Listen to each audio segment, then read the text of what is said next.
Hello everyone, আমি প্রিয়াঙ্কা দে টাউটিরাম। আজকে একটা ছোট গল্প বলবো, ঠাকুরের গল্প বলবো। ঠাকুর যখন ধরাধামে ছিলেন, দেওঘরে ছিলেন, তখন অনেকেই এসে ঠাকুরের কাছে প্রবলেম বলতেন যে ঠাকুর এই প্রবলেমে পড়েছে, কি করে উদ্ধার পাবো। ঠাকুর তখন খুব সুন্দরভাবে, খুব সহজভাবে না উদাহরণ দিয়ে বা কোনো কিছু তাদেরকে করিয়ে সেই প্রবলেমটা থেকে কি করে মুক্তি পাবে, উদ্ধার হবে, সেটা না ঠাকুর শিখিয়ে দিয়ে গেছেন। সেটা আমাদেরও অনেক কিছু শেখার, সেই জিনিসগুলো আমাদেরও শেখার ব্যাপার আছে। ঠাকুরের একটা ছোট্ট গল্প শোনাচ্ছি, জীবনী গল্প, একদম জীবন্ত গল্প। ঠাকুরের কাছে একদিন এক চাষি এসেছেন। চাষি এসে বলছেন, ঠাকুর আমি হতাশায় ভুগছি, আমার জীবনে কিছুই হচ্ছে না, কোনো কিছু ইনকাম করতে পারছি না, কোনো দিকে কিছু সাকসেস হচ্ছে না, আমি কি করব ঠাকুর, আমাকে কিছু উপায় দেন। তো ঠাকুর এটা বলছে, আমি জিনিসটা পড়ে শোনাচ্ছি, সেটা আপনাদের আগে মানে বুঝতে সুবিধা হবে। ঠাকুর তাকে দুটো বীজ দিলেন, একটি ফান গাছের, একটি বাঁশ গাছের। বললেন দুটোই বসাবি, আর প্রতিদিন জল দিবি, যত্ন করবি। 1 বছর পর দেখা শুধু ফান গাছ বেরিয়েছে, বাঁশ গাছের কোনো দেখা নেই। 1 বছর পর দেখা গেল ফান গাছ আরো ঘন কালো বাঁশ হয়ে গেছে, কিন্তু বাঁশের কোনো খবর নেই। চাষি হতাশ হয়ে ঠাকুরের কাছে গেল, গিয়ে বললেন আর একটু, ঠাকুর বলছেন আর একটু অপেক্ষা কর।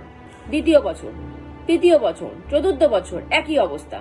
ফান গাছ জঙ্গল হয়ে গেছে, কিন্তু বাঁশের বীজে কিছুই নেই। চাষি রেগে গেল, আমি আর পারবো না। ঠাকুরকে বলছে এই বীজ মরে গেছে ঠাকুর, 4 বছর হয়ে গেছে। ঠাকুর বলছে, সে গিয়ে বলছে ঠাকুর এই বীজ আর নেই, এই বীজ মরে গেছে। ফান গাছ এত সুন্দর হয়েছে, আর বাঁশ গাছের একটা চারা পর্যন্ত, এইটুকু চারা পর্যন্ত বেরোয়নি, সেটা মানে ভিতরে মরে গেছে। আর কত ওয়েট করবো। ঠাকুর বললেন শেষবারের মতো মাটিটা একটু খুঁড়ে দেখতো। ঠাকুর তখন বললেন 4 বছর পর, ঠাকুর বললেন একটু মাটিটা খুঁড়ে উঠিয়ে দেখ বীজটার কি অবস্থা।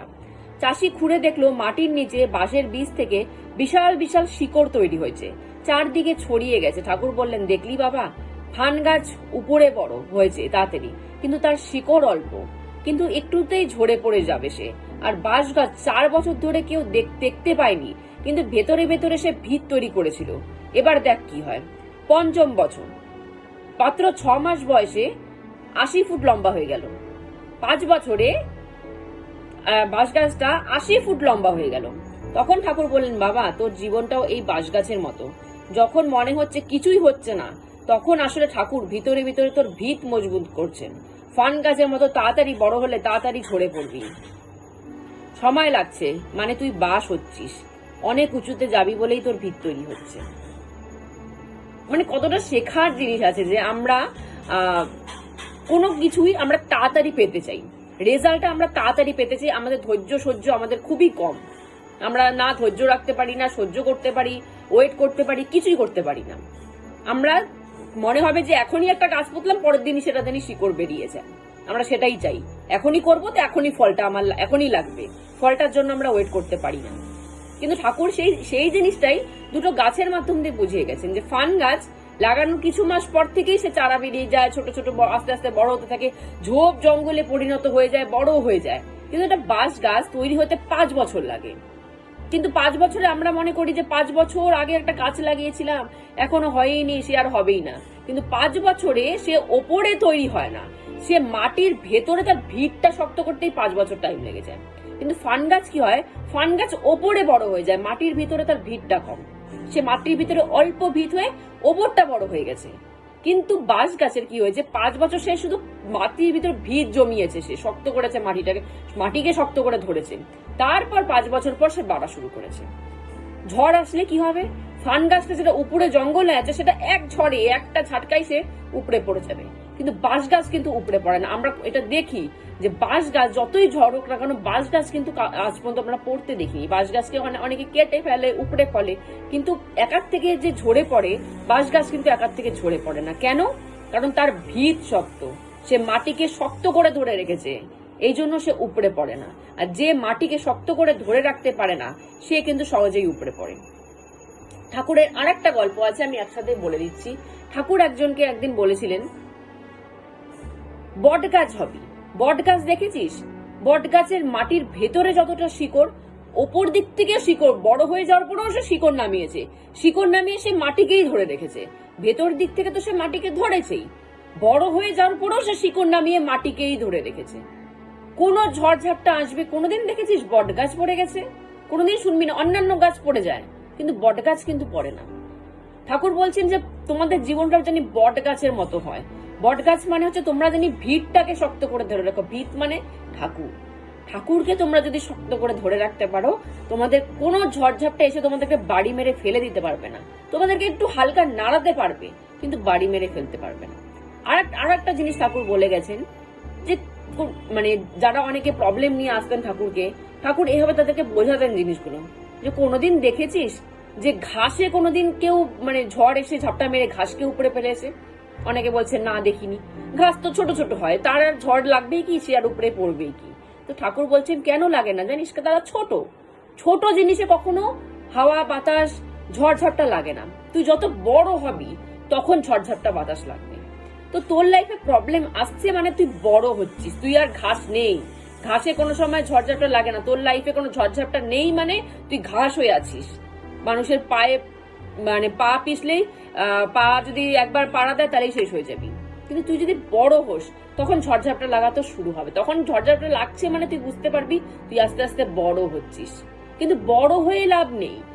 নারকেল গাছ দেখেছিস, তাল গাছ দেখেছিস, লম্বা লম্বা একদম কাঠির মতো, তারাও কিন্তু অনেক সময় ঝড়ঝাপটায় কিন্তু পড়ে যায়। কেন পড়ে যায়? তারা শুধু লম্বা হয়েছে, তারা শুধু বড় হয়েছে, কিন্তু মাটির ভিতটা তাদের শক্ত নেই। কিন্তু শুধু বড় হলেও চলবে না। ঠাকুর বলছে তুই বড় হবি, কিন্তু তোর যদি ভিত শক্ত না হয় তাহলে সেরকম বড় হয়েও কিন্তু তোর লাভ নেই, তুই সেই ঝড়ঝাপটা কিন্তু পড়েই যাবি। কিন্তু বট গাছ দেখ কোনো সময় পড়বে না। কেন? সে বড় হয়েছে, প্লাস মাটিকে আঁকড়ে ধরে বড় হয়েছে। সে একা একা লম্বা হয়ে বড় হয়নি, সে মাটিকে আঁকড়ে ধরেছে, তারপর বড় হয়েছে। বড় হয়ে যাওয়ার পরও সে মাটিকে ছাড়েনি। বড় হয়ে যাওয়ার পরও সে আবার শিকড় নামিয়ে মাটিকেই ধরে আছে। বড় হয়ে যাওয়ার পরও সে মাটিকে ভুলে যায়নি। তো ওই জন্য ঠাকুর বলেছেন যে বড় হ, বড় হলে ঝড়ঝাপটা আসবে। ঝড়ঝাপটা যত আসবে মাটিকে তত আঁকড়ে ধরবি, তাহলে কি ঝড়ঝাপটা তোকে হালকা নাড়াতে পারবে, কিন্তু মাটি যদি ধরে থাকিস তোকে উপড়ে ফেলাতে পারবে না। তো দুটো জিনিসই ঠাকুরের গাছ নিয়ে কথা, এজন্য একসাথেই বলে দিলাম। এগুলোর থেকে আমরা প্রচুর কিছু শেখার আছে। যে প্রথম কথা আমরা ধৈর্য রাখতে হবে, সহ্য রাখতে হবে, মাটিকে ভিতকে আগে টেনে ধরতে হবে। তারপর গিয়ে আমরা বুঝতে পারবো যে আমরা ঝড়ঝাপটা আমরা পড়ে যাচ্ছি না লড়ে যাচ্ছি। পড়ে যাওয়া এক, লড়ে যাওয়া এক। অনেকে আছে ঝড়ঝাপটা আসলেই পড়ে যায়, অনেকে আসে যে ঝড়ঝাপটা আসলে আরো লড়াকু হয়ে যায়, কারণ তার ক্ষমতা আছে। তো ঝড়ঝাপটা যদি না আসে তাহলে কিন্তু আমরা ক্ষমতা আমাদের বুঝতে পারবো না। আমরা যদি লাইফে নর্মাল চলতে থাকি তাহলে আমাদের মধ্যে ঠাকুর কি কি ক্ষমতা দিয়েছেন সেটা কিন্তু আমরা চিনতে পারবো না। আমরা নিজেদেরকেই চিনি না। আমরা আগের জন্মে কি ছিলাম আমরা জানিই না, তার মানে আমরা নিজেদেরকেই চিনি না। তো যত ঝড়ঝাপটা আসবে তত আমরা নিজেদের থেকে বের করতে পারবো, জ্ঞান বের করতে পারবো। কোনো প্রবলেম আসলে আমরা কি করি, সেটার থেকে বেরোনোর রাস্তাটা খুঁজি। বেরোনোর রাস্তা খুঁজি মানে আমরা আমাদের ব্রেনকে কাজে লাগাচ্ছি, জ্ঞানকে কাজে লাগাচ্ছি। তার মানে কি আমরা নিজেকে চেনা শুরু করেছি। তো নর্মাল পজিশন থাকলে আমরা নিজেকে চিনতে পারি না, যখনই ঝড়ঝাপটা আসে তখনই আমরা নিজেকে চেনা শুরু করি। তো ওই জন্য ঠাকুর বলেছেন ঝড়ঝাপটা আসা ভালো, তাতে কি হবে, তোরা নিজেদেরকে চিনতে পারবি, তোরা মাটিকে আরো পরম পিতাকে আরো টেনে ধরতে পারবি। যদি ঝড়ঝাপটা না আসে তোরা আরামসে বড় হবি, কিন্তু পরম পিতাকে আর ধরতে পারবি না। ওই জন্য ঝড়ঝাপটা মাঝে মাঝে আসা ভালো, তাহলে তোরা বুঝতে পারবি যে আমরা পরম পিতাকে ধরে আছি, আর যতই হাওয়া আসুক আমরা পড়ে যাব না। তো সেরকমই আমাদের ধৈর্য সহ্যও রাখতে হবে। ধৈর্য যদি না রাখি তাহলে আমরা একটা বাঁশ গাছ তৈরি করতে পারবো না, তাহলে আমরা ফান গাছই তৈরি করব। যদি আমরা তাড়াতাড়ি পেতে চাই তাহলে একটা ফান গাছই তৈরি হবে, তাড়াতাড়িতে ফান গাছই তৈরি হয়, বাঁশ গাছ তৈরি হয় না। বাঁশ গাছ তৈরি হওয়ার জন্য আমাদেরকে ওয়েট করতে হবে, আমাদের ধৈর্য রাখতে হবে, সহ্য করতে হবে, তারপর গিয়ে আমরা একটা বাঁশ গাছ তৈরি করতে পারবো। তো বড় জিনিস করতে গেলে আমরা নিজেদেরকে যদি সেইভাবে বানাতে চাই, আর একটা জিনিস একটা বলে দিচ্ছি, সাকসেসফুল তারাই হয় যারা যোগ্য হয়। যারা যোগ্যতা আছে তারাই সাকসেসফুল হয়। তো সাকসেসফুল হতে গেলে আমাদের কি করতে হবে, আমাদেরকে আগে নিজের যোগ্যতা বাড়াতে হবে। তাতে যদি 4-5 বছর টাইম লাগে সে লাগুক না, অসুবিধা নেই। 4-5 বছর টাইম লাগার পর যে আমরা সাকসেসটা পাবো সেটা টিকে থাকবে। আর যদি ফট করে মানে তাড়াহুড়োতে আমরা সাকসেস পেতে চাই, অনেকে আছে যে তাড়াহুড়োতে খুব বড় লোক হওয়ার আশা, তাড়াহুড়োতে যে সাকসেসটা আসে সেটা কিন্তু তাড়াহুড়োতে আবার উপরেও পড়ে যায়। কিন্তু যে যোগ্যতা আছে, যোগ্যতাটা বানাতে সময় নিয়েছে নিজের, সে কিন্তু সহজে পড়ে যায় না। তো আজকের মতো এখানেই স্টপ করছি। জয় গুরু।